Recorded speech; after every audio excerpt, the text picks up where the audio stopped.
உங்க கைய பிடிச்சுக்கிட்டு எந்த மண்ணில நிப்பாரு.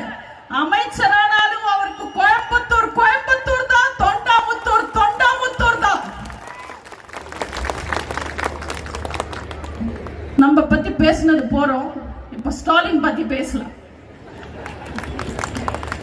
1000 ஆண்டுகள் ஆனாலும் ஞாபகம் வச்சு செஞ்சிருக்குன்னு மைக்கிலேயே மேகி கின்றாரு ஸ்டாலின்.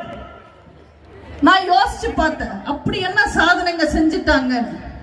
நல்லா யோசிச்சா சில உண்மை இருக்கும். இந்த 79 வருஷத்துல எந்த ஆள தெரியாத அரசும் 6 லட்சம் கோடி 5 வருஷத்துல வாங்கினதில்லை கடனை.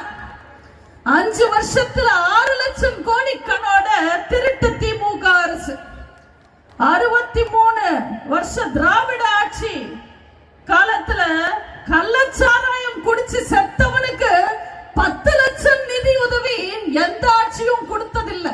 குடிகாரனுக்கு அள்ளி கொடுக்கிற சாதனை செஞ்சது ஒரே அரசு இந்த ஸ்டாலினுக்கு மேல ஆயிடுச்சு. ஆனா இப்படி ஒரு கொடூரமான பாலியல் வன்கொடுமை நடந்ததே இல்லை. ஒரு திமுக கட்சிக்காரனை வச்சு அவனை காப்பாத்துறதுக்கு ஒரு திமுக அமைச்சரை வச்சு அவரை காப்பாத்துறதுக்கு ஒரு திமுக போலீஸ வச்சு ஒரு செஞ்சிருக்கு ஸ்டாலினோட அரசு செஞ்சிருக்கு. காமராஜர் காலத்திலிருந்து நம்ம அண்ணன் எடப்பாடியார் அவர்கள் காலம் வரைக்கும் எல்லா ஆட்சியிலையும் மட்டுமே போதையில சுத்திக்கிட்டு இருக்காங்க. போதையில கூட படிக்கிற பொண்ணுங்களுக்கு எடுக்கிறாங்க, போலீஸ் அடிக்கிறாங்க, அம்மா அப்பாவை வெட்டுறாங்க.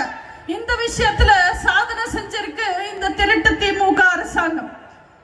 கிட்னி தானம் கண்டுபிடிச்ச நாட்கள்ல இருந்து இன்னைக்கு வரைக்கும்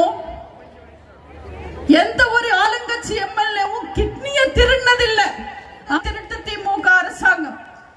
டாஸ்மாக் ஒண்ணு கண்டுபிடிச்சதுக்கு அப்புறம் கவர்மெண்ட் டாஸ்மாக் நடத்த ஆரம்பிச்சதுக்கு அப்புறம் பாட்டிலுக்கு 10 ரூபாய் திருடி ஊழல் செஞ்சு சாதனைகளாக்குன பெருமை ஸ்டாலினுக்கு உண்டு.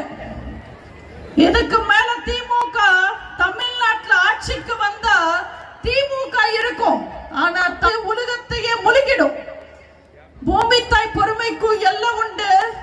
பெண்களுக்கு எதிரான பெண்களோட நிலைமை என்ன? ஸ்டாலினுக்கு சொல்ற கனிமொழியோ துர்கா ஸ்டாலினோ இல்ல.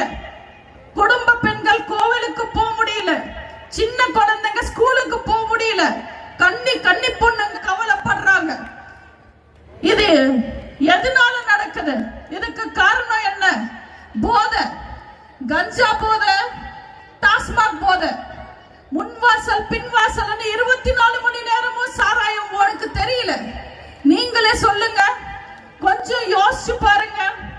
2.5 வயசு குழந்தைய ஒரு திமுக காரன் கெடுக்கிறான். சாதாரண நிலையில இருக்கிற ஒருத்தன் இவ்வளவு கொடூரமான வேலையை செய்ய முடியும்?